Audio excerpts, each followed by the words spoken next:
Hey guys, ready for some more fairy tale? No. Just make sure when you're watching, you turn the lights on in the room and don't sit too close to the TV. Care to elaborate on the character Michelle Lobster? No, we will not be elaborating. So, obviously, we're back to fairy tale. I could not just leave you off with an unfinished Tenrou art. She left us off with an unfinished Grand Magic Games art. But Grand Magic Games was always going to be unfinished due to our submission length limits. Because believe me, I would tell you to watch the entire Grand Magic Games if I could, but you would murder me when you saw the episode count. Because I hope you know that there are 2 more submissions of Grand Magic Games before I'm done. I'm going to murder you if you put it in next.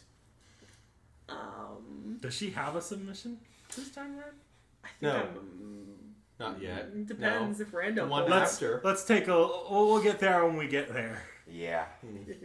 We'll burn that bridge when we get there. She's getting thrown off the roof, I guys. will burn that bridge when we get there, apparently. Alright. So, Alright, Vorn, get the body bag. So technically, it was, we watched the end of Tenrou Island, X791, and then the first part of Grand Magic Games in our episode count.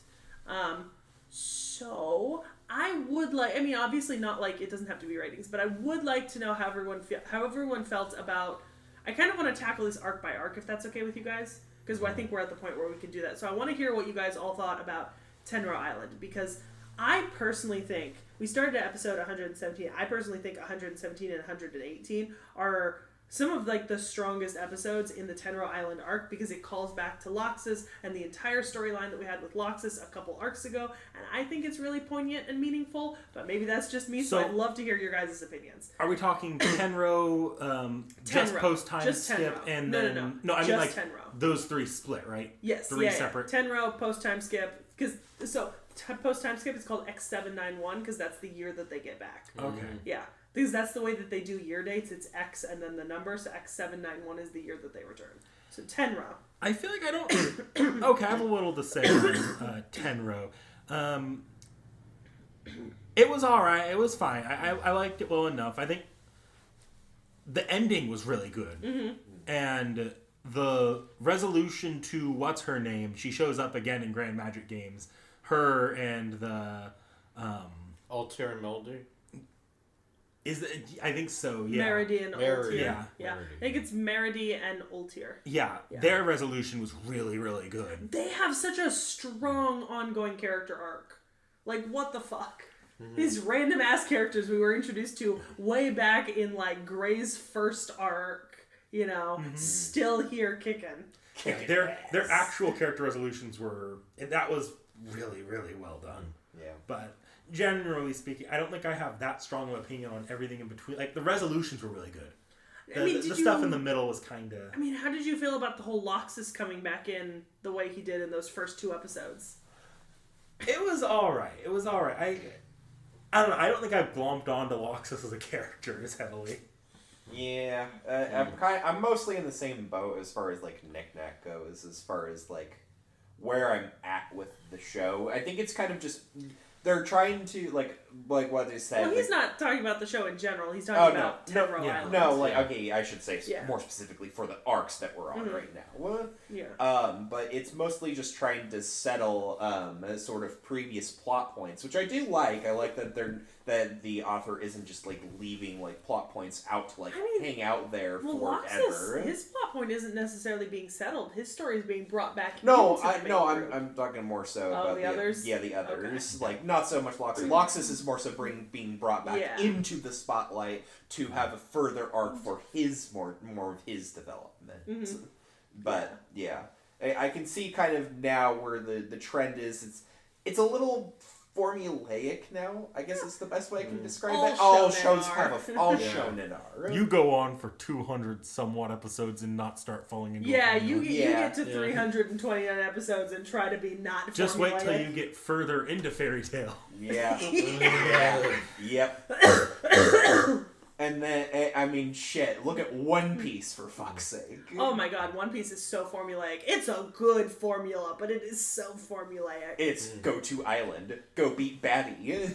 At least the formula hasn't settled within the first 12 episodes like it did in Pokemon. Exactly. Maybe get new crew member. Yeah, if you're lucky. Yeah. Born? So, last time I gave this a 7 for at least that part. Are you gonna rate this overall or arc by arc? What are you thinking? I'm going to give you my overall and the episodes that we watched. Overall for the arc. Overall for the arc. And then the section of the episodes we watched for the arc. Okay. Okay, so Tenrou. So how do you feel about Tenrou on the whole? It's still a 7 out of 10 right there on Mao. Okay. The episodes that we watched this time for the Tenrou arc.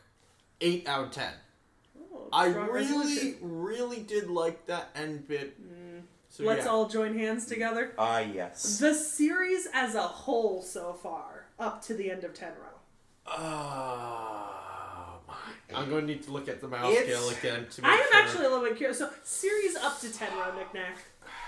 Well, I don't really have a hard rating because I really have to sit down and think about it. It doesn't have to be a hard rating, but what are your thoughts on it? Like, I'm more or less positive on. Like, I like Fairy Tail's been fun so far. I think there are a few arcs that are weaker. They drag a little, but like there's been some really good shit. Because Tenrou is the time skip, right? Like there's X791. This is the time skip where you would traditionally break a series into kind of two halves. So it's a good place to do a rating for everything we've seen up to this far. Right. I would definitely say, like, obviously before this, I had even, like, watched a little bit of it. So, like, I already kind of knew what I was going into when we started into this. But now that I'm further into it, I definitely say that this is more of a, obviously with the longer running shonen, this is a marathon, not a sprint. This is not a sprint. This is not a sprint. Because, like, obviously that those first, like, couple of episodes, they can be a little painful to get through because you're getting slow. You're slowly going through. They're establishing so many characters, so many potential plot threads. You don't know where it's going to go. You hope that something's going to happen. And then just finally getting that payoff for something to actually happen, it's really satisfying. I do think Mashima's done a pretty good job in this, somewhat better than some of the other shonens I've seen, and maybe this is just my opinion, but at weaving storylines in and out, sometimes with multiple arcs between them. Like, he's pretty good at bringing characters kind of in and out as necessary, and not kind of confining himself to, we have to talk about just this character in a linear format and then the next one. He's pretty good at weaving it, which I think shows a little bit of sophistication with the way that he writes his stories. This is no Dragon Ball, that's to be sure. Yeah, it's not fight one guy, never fight him again. Fight another guy, never fight him again. I think so. I definitely do see growth, like as far as how the series has gotten better. Because I think if I'm like really going back to like our first submissions, I think I even remember saying just directly that I enjoyed like the world and the character interactions, but not necessarily every time they tried to bring in an overarching story, such as the last one in the first submission, or what's that other island arc? Galuna Island. Galuna Island. Yeah. I felt like the overarching stories were really fucking weak. I really feel like Galuna Island. The strength of Galuna Island is not the arc itself, but in all the characters that we got out of it that show up later. Like Leon, and Meredy, and everyone. The Galuna Island arc itself, ass. The characters, now that we're getting introduced to, eating. Perfect. We're eating good. Is it bad that, I do remember Old Tier being in Galuna Island. I do not remember Meredy being in Galuna Island. Was it technically Meredy? Or no, it was... There's two characters that I get mixed up sometimes, and it's Meredy and the other girl, and I might be just confusing them in my head, so that could be on me. Okay, so generally pretty positive about Tenrou. What's up? I actually figured out my rating. Oh yeah. 6 out of 10. That's not. That is over 5, so I am content. It's because of Galuna Island. I will say Galuna Island is definitely a low point for me. Like it was a fun arc to watch the first time, but I do not enjoy it as much now. Yeah. So basically that gets us up to time skip. So X791. I feel pretty strongly about X791 because I think it is a really fun arc to watch, but maybe that's just me. It's only a few episodes. It's really just episodes 23 and 24. I did not care for it. What, the empty 7 years and X791 fairy tale? Like, I saw the end of Tenrou Island, I was like, oh, this will be interesting. I know they're coming back, but like, how does the Fairy Tale Guild get along without them? And they even like have this little establishing shot where you see like the young kid standing, gazing out at the ocean, like we're gonna follow a couple other fairy tale members. We remember him from one of the early episodes. We're going to follow some of them for a bit and get to see like fairy tale struggle because they're no longer have their best people. Yeah, like all of their best people. And then we kind of come back and it's exposited to us. Yeah, because it's not. I would say X791 is not a fully fledged sort of arc where you actually are getting to follow a bunch of different characters. It's just explaining to us what happened in the interim and then bringing the characters back in. And I will say, so I had to skip the technical episode count for Key of the Starry Sky, but I will say the first couple episodes of Key of the Starry Sky might have fulfilled that for you. Like the first couple episodes do have because the actual non-canon filler doesn't start till like 2 or 3 episodes in. There's a few episodes that are just like the gang getting back into like going on quests and doing stupid stuff. They're like all one-off episode stories. The Jiggle Butt Gang, which I should show you the Jiggle Butt Gang. Hold on a second. The Jiggle Butt Gang. Temporarily stop pause so I can show the Jiggle Butt Gang because we're back on. Yeah, so I didn't show you the full episode of that, and I did not include it in the submission because while I think it is one of the funniest things I've ever seen, I did not think you would enjoy that. I want to bleach my eyes for that one. So, Knick-Knack, to answer your question, there are actually a few more episodes, technically, before they get into the truly non-filler, but did you really want to see them? No, so that wasn't what I was talking about in the slightest, and you know it. I'm making a joke that I think is pretty funny. Are you sure you don't want to see the Jiggle Butt Gang No, in action? I'm pretty damn sure. No. I also think, so another part of where my disappointment comes in a little bit is the way they got the fairy tale gang back was just wandering back to the island and seeing them. It felt like we didn't get, like, they're celebrating their back, and I don't feel like we got a lot of build up to, we didn't get a lot of, like, time to sink in that they were gone. Yeah, we really didn't, because the time skip was not, like, fleshed out in the manga or in the anime. It happened, and now it's 7 years later, they're back, everyone's 7 years older, time has passed, but not for them. Yeah.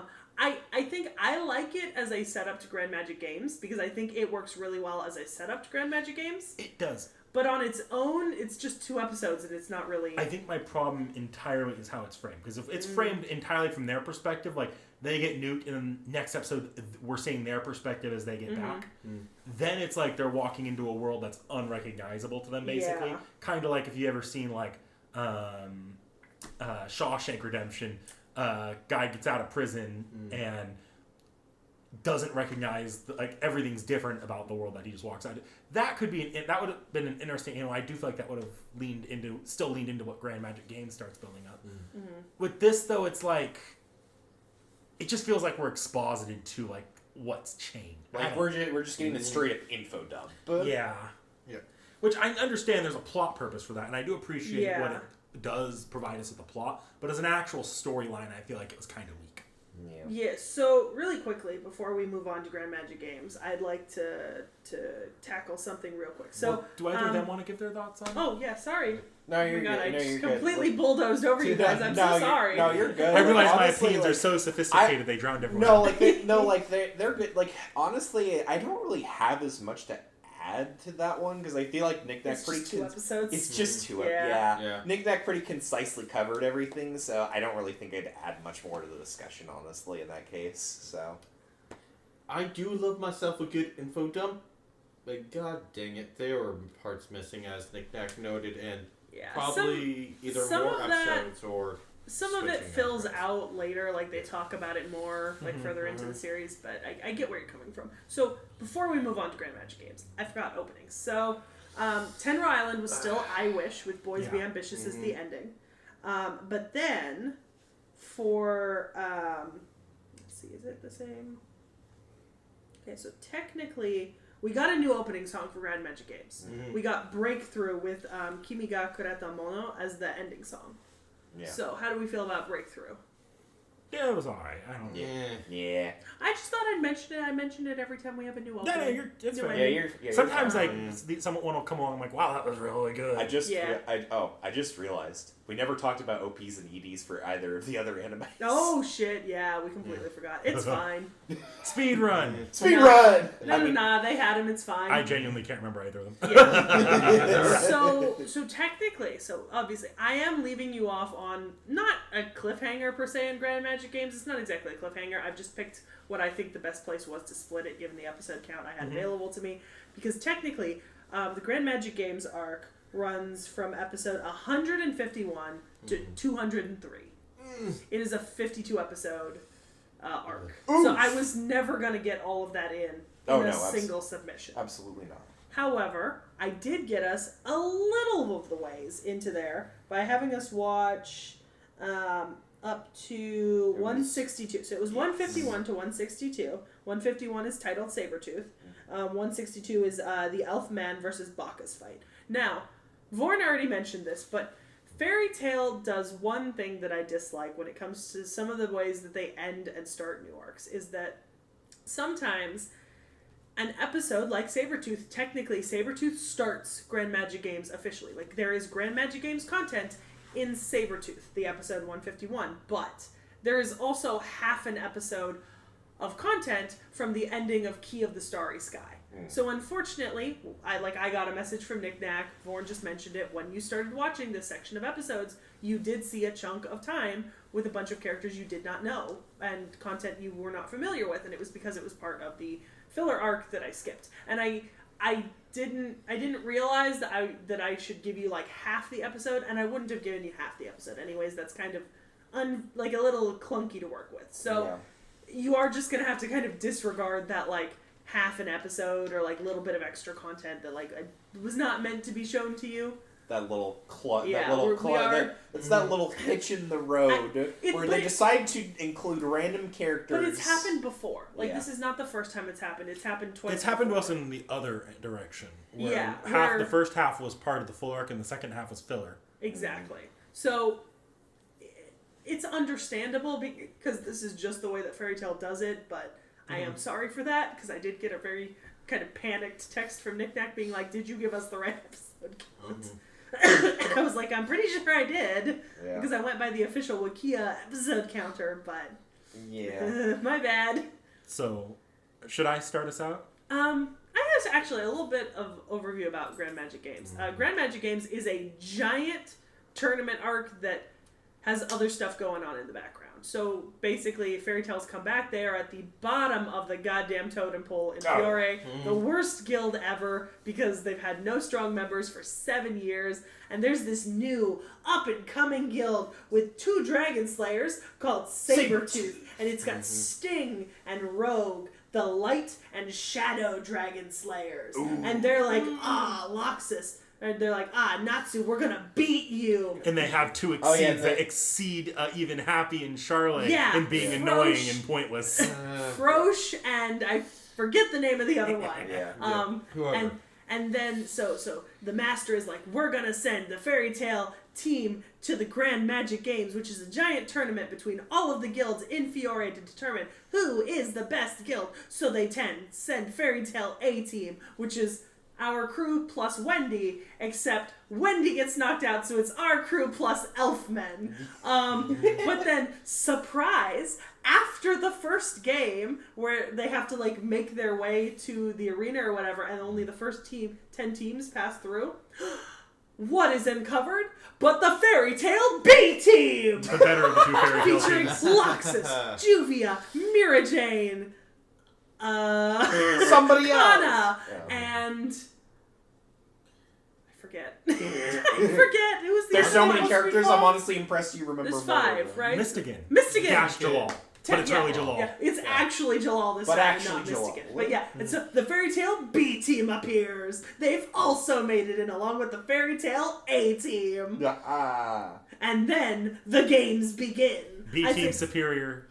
So we see a few of the games technically. There's the Sky Labyrinth, obviously, and then we start a few. We see 2 of the individual matches, Lucy and Flair, and Elfman and Bacchus, and we see the chariot race. And then I think, let's see, Bad Omen doesn't have... Bad Omen has a battle, but not between our main characters. Mm-hmm. It's Ren and Arania. And then, yeah, there's a couple other things that happen. So, Grand Magic Games Part 1. Can I say, and this is just so we've finally been introduced to a character that I love beyond life itself, who shows up like this time and then practically never again. I love Bacchus. He's such an asshole. He's the dude fighting drunken against Elfman.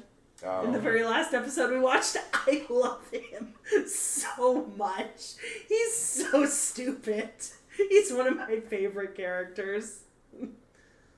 He also took Kana's bra during the drinking match. Well, yeah, but you know, he's funny. And to be honest, it's not as if Kana's exactly, you know, chaste or particularly, well, what's the word? Buttoned up. I mean, she got into a drinking game. Sounds like you're making excuses. Look. Yeah. I just love Bacchus. He's fucking hilarious. It's okay. It's okay. I get it. There sometimes there are trash characters that you like. Exactly. Yes. Anyway, so how did you guys feel about the beginning of Grand Magic Games? I fucking hated it. I am sorry. I'm kidding. I love this. It was really good. Like, I actually really liked everything they're doing with the Sark here. Straight outside the half an episode that was a little weird. Yeah. I liked. Okay. Also, in side tangent, Fairy Tail really went through 3 guild masters in like the span of like 15 days. They really fucking did. But besides that kerfuffle, I even like the little like pseudo filler episode where they go to a party. It's like, we have 7 months to prepare, go to the party. And then they have no time to prepare because they were in the celestial spirit realm and time passes differently. Like, I actually died at that part. Yeah, it's so sad because they're like, yeah, we're going to prepare. And then they no. And I also like seeing all of the celestials in one space. That was actually kind of fun. Because you don't get to see that very often. She tends to have her favorites and she calls out specific servants. Like, Harp Girl appeared again. Yeah, Lyra.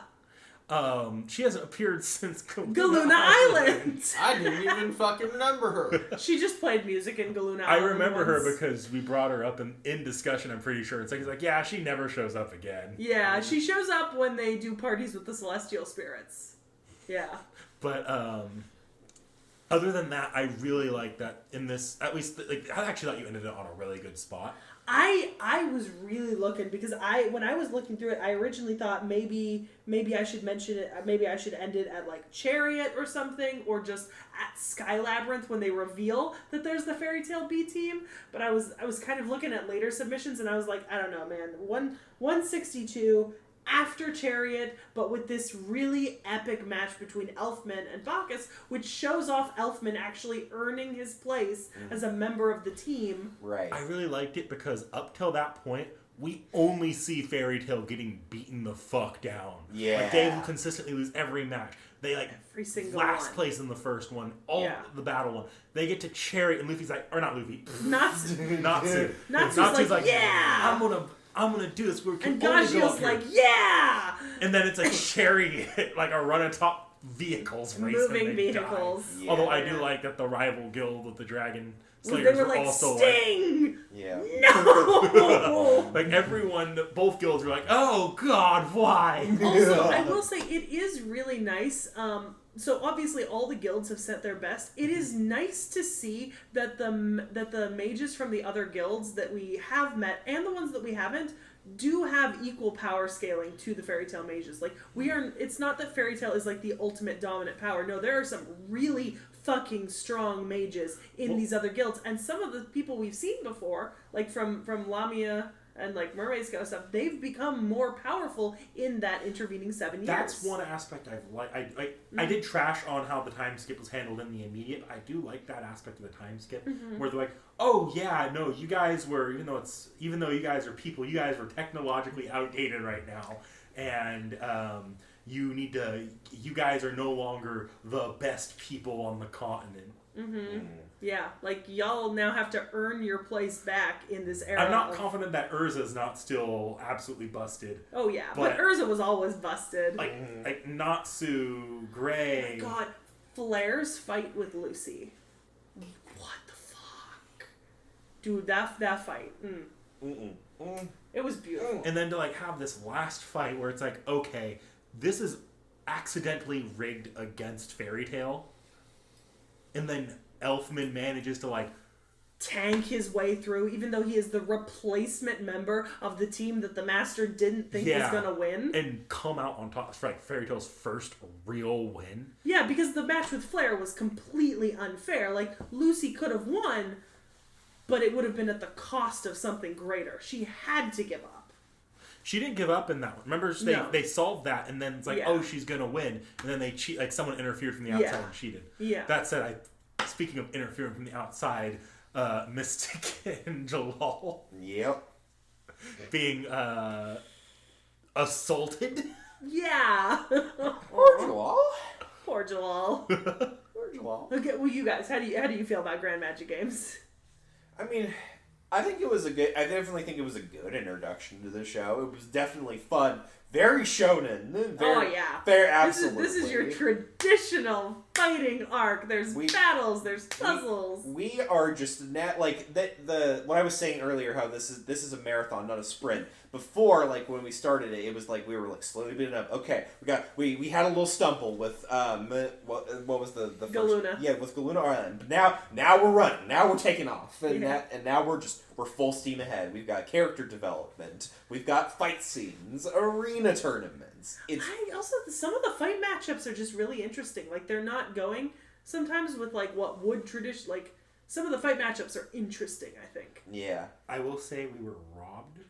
At one point, there was this part where Juvia and Gray, for once, were actually going to get into a real fight because they both Gray she was doing it because Gray wanted her to not just give up, and then it got into. I'm like, no, I actually kind of want to see Juvia go all out against Gray. I wanted to see Juvia beat the shit out of Gray. That would have been hilarious. Mord? You know how I'll go with this, so might as well go out swinging.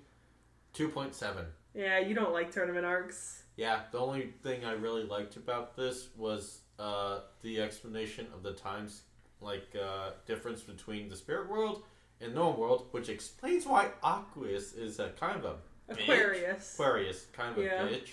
Wants to go back to her boyfriend. Yeah. Yeah. And the independent guild, the new guild.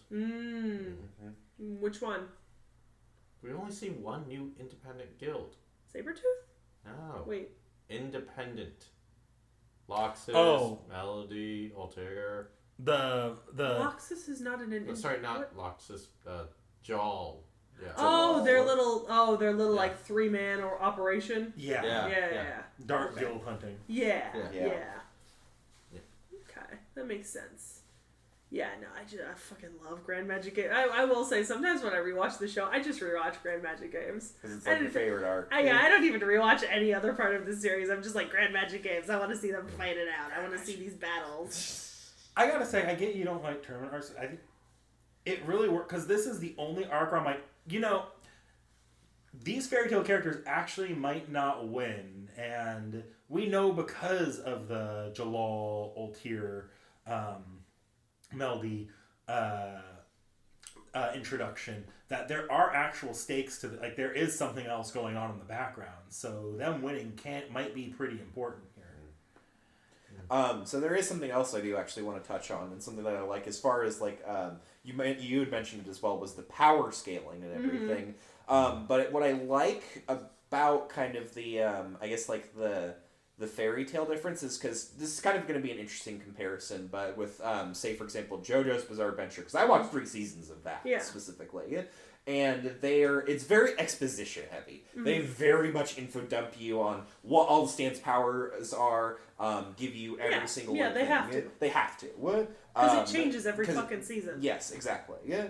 But here with Fairy Tail, since there's kind of an established system of magic, you can kind of figure out. And we have kind of the main guild, they don't change, and their powers largely don't change. Right. So, but you can still get like some kind of like a general like power scale. Okay, where can these characters kind of fit on that scale in and of themselves? And obviously, maybe like as arcs go on and everything, like things do change a little bit. I will say I do like the firm establishment in Grand Magic Games. This is something that not a lot of shonen do. Is that non-main characters can level up just as much as main characters. Like non-main characters, they can train and up their power level just as much as our main characters can. I mean, there are literally some people who are competing in the Grand Magic Games, like Ren, right, going up against the other person.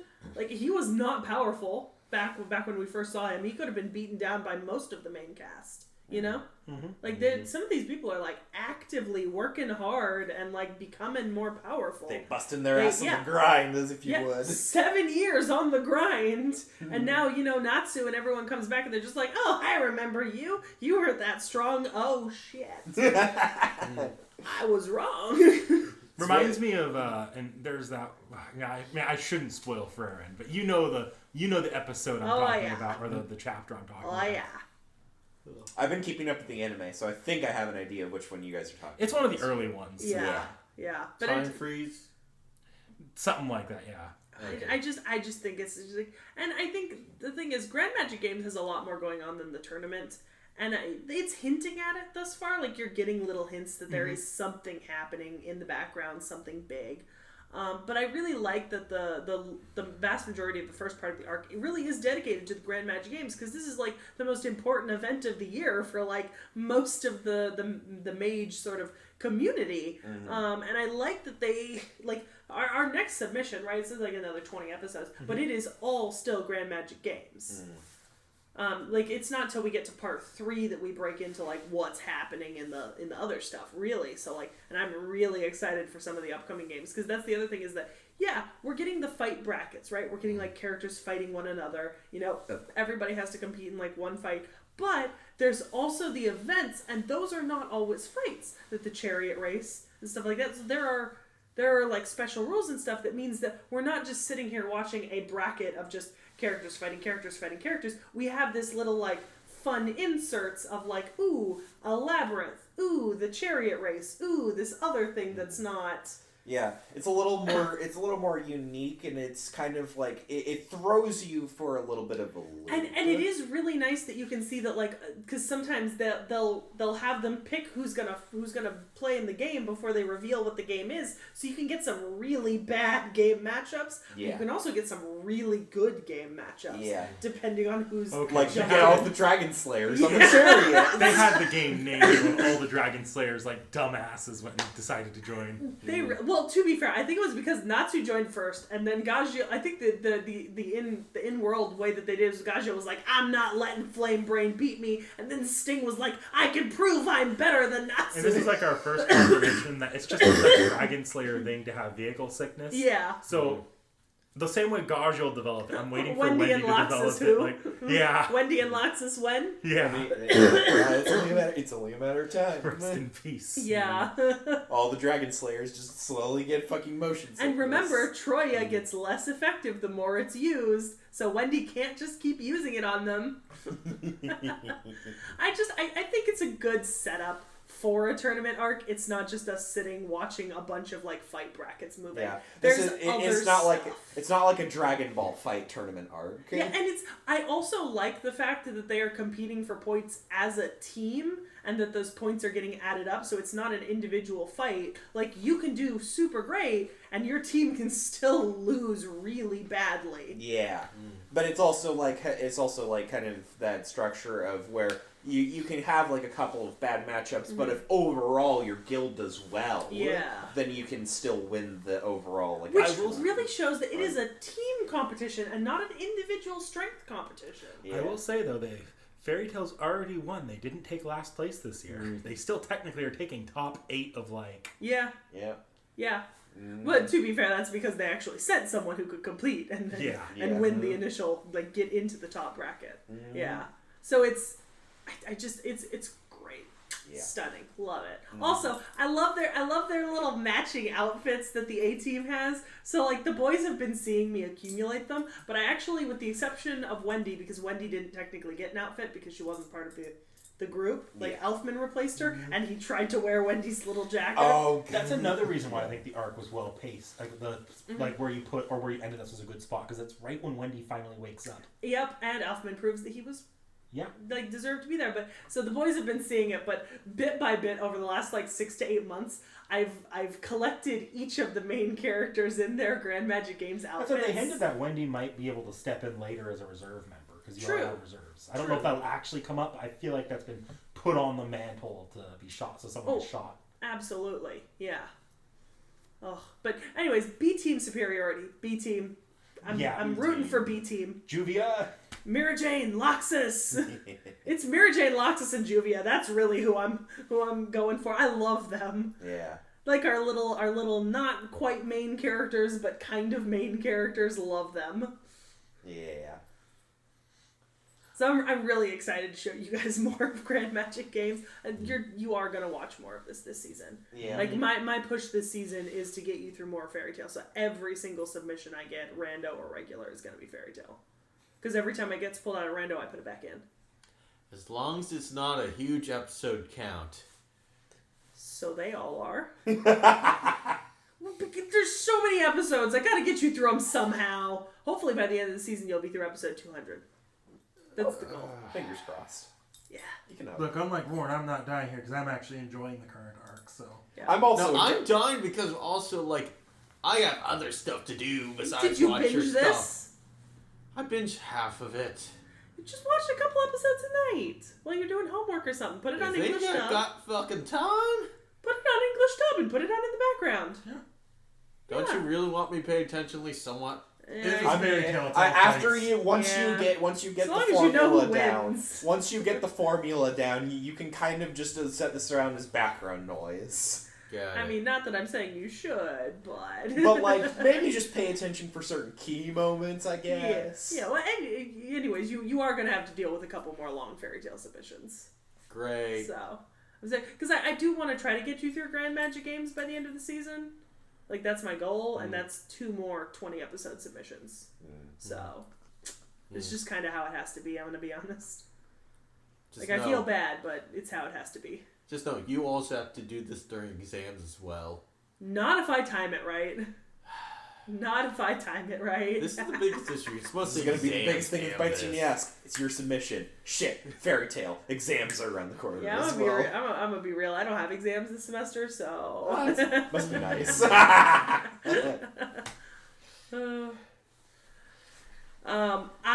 have nothing. Oh, Waifu Wars. Okay, waifu wars. Waifu wars. Waifu wars. Waifu wars. Lord. God damn it. Who's the one who's accidentally making a mistake on her name again? Melody? Meredy? Meredy? Yeah, Meredy. There you Mira Jane. I love Mira Jane. Mira Jane's great. take a guess. Juvia. Get you a Right? girl who will drop kick your male love interest. Yeah, my God. Juvia versus Leon. Juvia versus Leon. I love it. Man, I'm really torn. I suppose I can do it this way. For the overall series, my waifu is still Loxus, but for this section of Grand Magic Games up to where we watched, it's Bacchus. I love him so much. So, like, you know, same Loxus, but Bacchus for the little chunk, because he's just so fun. Yeah, no. Time to bricks from the ocean. Never see him again, please. Actually, we might not ever see him again after Grand Magic Games. Perfect. I can't quite remember, but he's not exactly... because he's from Cerberus Heel or whatever, and Cerberus Heel doesn't... They're not one of the closest guilds to Fairy Tail, so we see a lot more from like Lamia Scale than we and Blue Pegasus than we do from Cerberus. Quattro Cerberus, that's the name. So we might actually not see Bacchus again. The episodes get a little funky in my head. He might be like Phantom Lord in that way, where he kind of just comes for the arc and then disappears. Yeah, because I think that usually when they involve other guilds, it's Blue Pegasus or Mermaid Scale or whatever. Lamia Scale. Yeah, Lamia Scale. Yeah, not Quattro Cerberus. Yeah.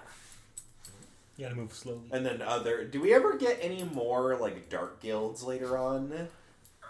Or not really?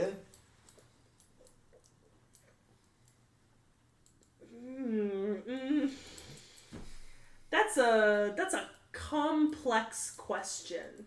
Really?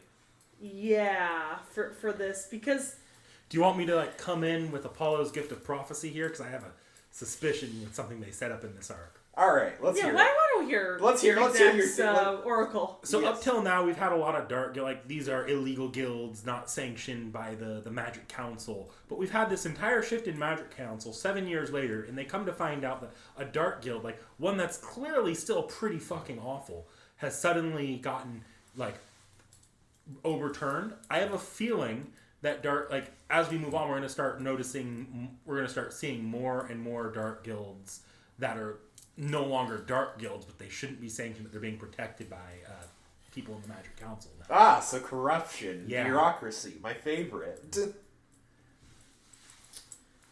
So this is fucking.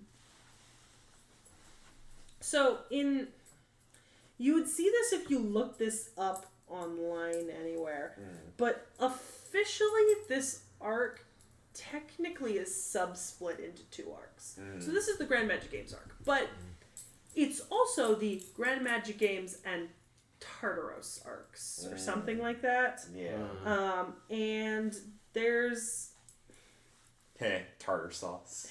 Tartarus? Tartarus. Is it? Hang on, give me a sec. It Just give me a second.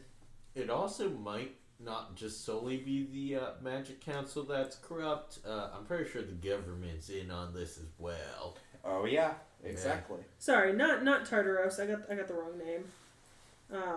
It's a different. Let me see.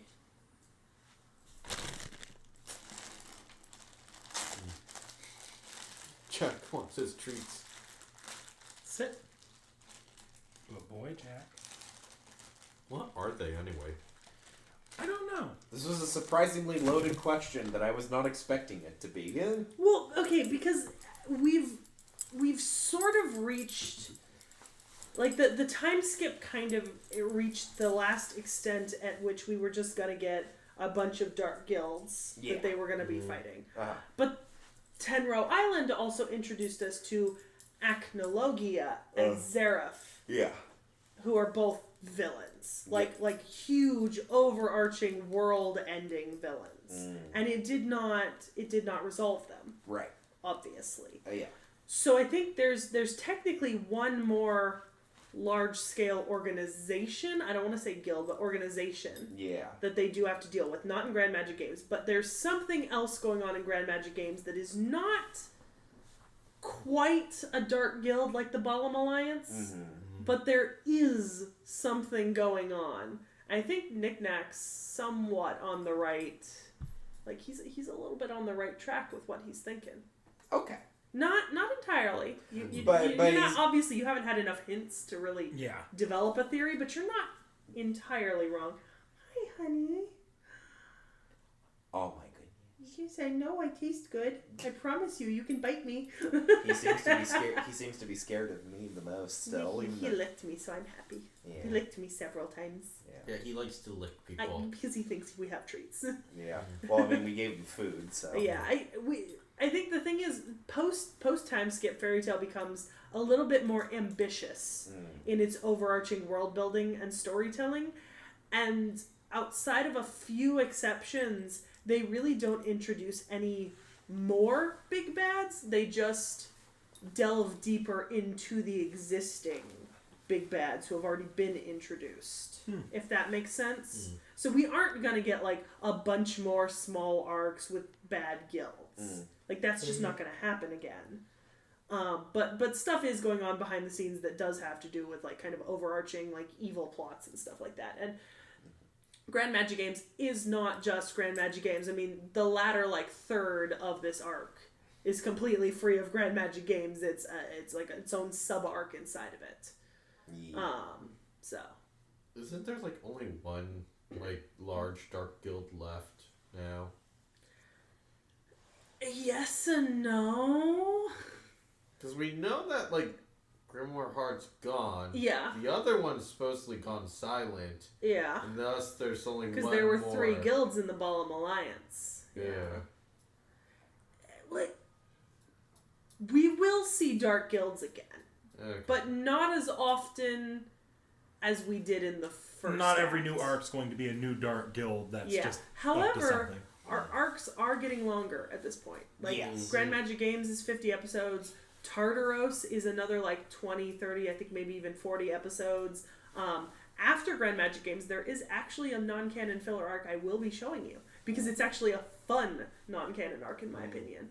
I often compare it to, it is the fairy tale equivalent of the Zanpakuto Toe Spirits arc in Bleach, Yeah. which most fans really enjoy Yeah. as an arc, even though it's completely non-canon. Yeah. So I will be showing that. So what you're saying is no Bubble Butt Squad. No Jiggle Butt Gang. No Juggle Butt Gang. But yeah. So yeah, a bit of a loaded question, but it's just because I think the composition of the show changes post time skip in terms of kind of timing and how long arcs are and how they relate to one another. Yeah. Yeah. So I believe would you pause the recording for a second? So, Realm, what are we watching? So for the next week's submission, or rather, whenever we do our next recording is, we are watching. Fuck, I already forgot. My brain cannot. keep You it. said The Dangers in My Heart. Yes, The Dangers in My Heart. Thank you. Well, Yeah. Let me write that down. this is very much a rom-com show. I have already seen this first season, so I already know what to expect. The full first season? For the first season. Okay. It's only like there is a episode listed as 12.5, but it is it is a extra episode. That's so, fine. So yeah, so essentially 13 episodes. Oh, this one. Okay. Yeah, This is gonna be cute. I think I out of all the ones, I think out of all the people who I'm expecting to like this the most, Vorn, I'm probably looking at this one. You two, I'm not so sure about. You might get a kick out of it, but I have a feeling that you'll probably like this one the least. That is a glowing recommendation if I ever heard one. Oh dear. Like you might still enjoy it. I could be wrong, but out of all of us here who would enjoy this one, I'm expecting Vorn to enjoy it the most, and Seki to enjoy it the least. I do love my good rom-coms right there. Yeah. Fucking hilarious. Alright, well, we will see you guys next time then. Yeah. Remember, try harder, everyone. No, I don't think I will.